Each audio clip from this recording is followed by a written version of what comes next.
My name is Mimi Paller. My age is 74, and I live at the Village in Sherman Oaks. Grew up mostly in the San Fernando Valley in either Van Nuys or Encino. I spent 2 years in Newport Beach. That was the best time of my life. My childhood was pretty normal. It was, lots of kids to play with in those days down the street. If you think of like a Leave It to Beaver childhood, I think I had something like that. I was very happy. When I got out of school, it was right after the Vietnam War, and the engineering firms were all laying off people. So I got a job in biology first.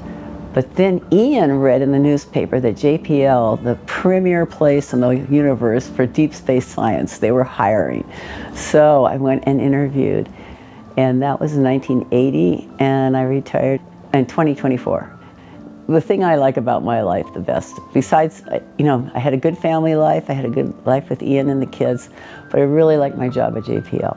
I got to go to the Kennedy Space Center and watch rocket launches. I got to go to Johnson Space Center and be part of the mission operations team. I got to design boxes, I got to build them, I got to test them, I got to go through the whole, use them. So I really had a really good career, and I'm very happy about that. And Ian and I never got a divorce, so that's pretty good, I guess. Tell us about how you and Ian met. Okay, as I said, I had to start out in biology, not engineering, and I worked at USC Medical School. And then Ian got a job at the medical school in the same building on the same floor. And one day I went over, like I always did, to get ice from that group's ice machine. And he was sitting there, and I said hi, and I walked away. I didn't hardly even notice him, but he said, if he was here, he fell in love at first sight. So anyway, we were, we saw each other all the time. We were on the same floor working the same thing. And then we got married in 1980. So that was like from 75 to 80 before we got married. And we have 3 kids. Deidre's the oldest. She was born in 1982. Jack, 85, and Alex, 93. So. What led you to the decision to downsize and relocate? Ian got dementia, and first it was just mild cognitive disorder. And we got a social worker to work with us, and found out she could predict what was going to happen next. And she said about a year ago, Ian's not getting better and he's getting worse pretty quickly. You got to start looking into places to move to. And she told us all about him, and we went to all the places. And it was clear to me that I couldn't take care of Ian, and I wouldn't really want to be like in charge of managing his care to that level of like hiring people for him and stuff like that. So to me, this was the best decision. It's the easiest for me, and Ian accepted it. He's been really accepting of all the transitions that he's had to make in his life, which has helped a lot. How did you feel as you prepared to leave your Long Beach home? I felt 2 things. First of all, I was really sad because I really liked my house. And I also felt like, oh, there's so much to do and so fast, because I put everything off for so long. But I got a lot of help. The people who helped me pack up everything, you guys, designing this house, the place for me to live. I was able to palm a lot of the work off on everybody, which I really like doing. At JPL, I had to solve a lot of problems. I was in charge of things where we always had a problem. We always had to solve it. And I did the same thing here. I found out what I had to do. I was lucky that people told me who to hire and who I could depend upon, and I did that, and that worked out really helpful, good for me. So I can accept the fact that things need to change, because I spent my whole career reacting to change, so that's okay. I was looking for somebody to do this, to do the design in the house here, because I have no concept of how colors and stuff go together or how things should go together. And you guys have that, plus Nana has the knowledge of how far apart things have to be for people with canes and walkers, and just the future that could happen here. And so you were able to design everything so that it would fit. I had lots of favorite moments, but one thing is like seeing the pictures of the place that, you know, the ones that you did, the computer generated ones, those are really helpful for me. That's kind of this, I'm an engineer, and that's kind of the stuff I really like to see. So that was really nice. Everything else is made really easy. Someone comes in and makes the bed, they empty the trash every day. We go down and we get all our meals here, either down in the dining room, or say they'll bring them up here if we're doing something. So it makes our lives really easy. Plus, Ian gets special activities that he can do that he enjoys and that stimulate him. And that, for example, I would never have thought to do those things with him. So it's been really, I think it's going to be really good for him. Slow things down a bit.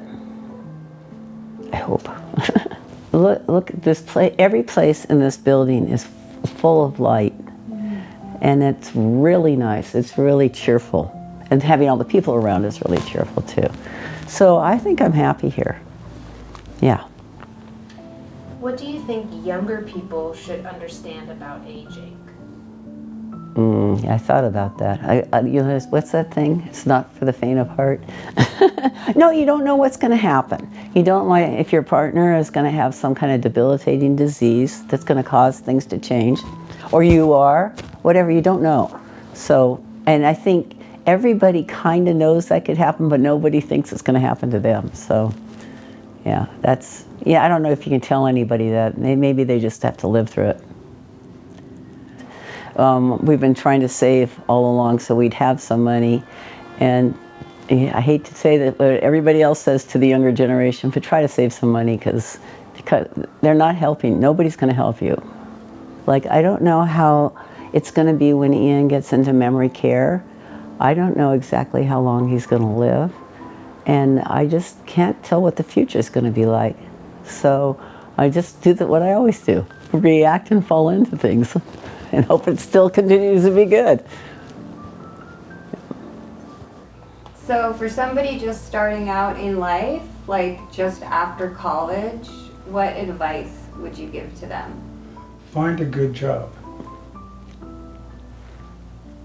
Do you mean a good, what do you mean by a good job? Well, a job that has several things that make a job good. You get a lot of money. If you get like a lot of money, that's a good job. Okay. Or if you get a job where you don't have to work very hard, those are good. I got to tell you, everybody thinks he was the hardest working person at the VA. Like, he was always there for his patients. So. You were a surgeon, is that right? Yes. Would you recommend that kids get into the field of medicine? What would I tell them? Would you recommend that somebody become a doctor like you? Oh, sure. If I thought they were smart, people who are doctors should be people who are comfortable dealing with people, because you have to be nice to people who are sick. You want to help them get better and make them feel better when they're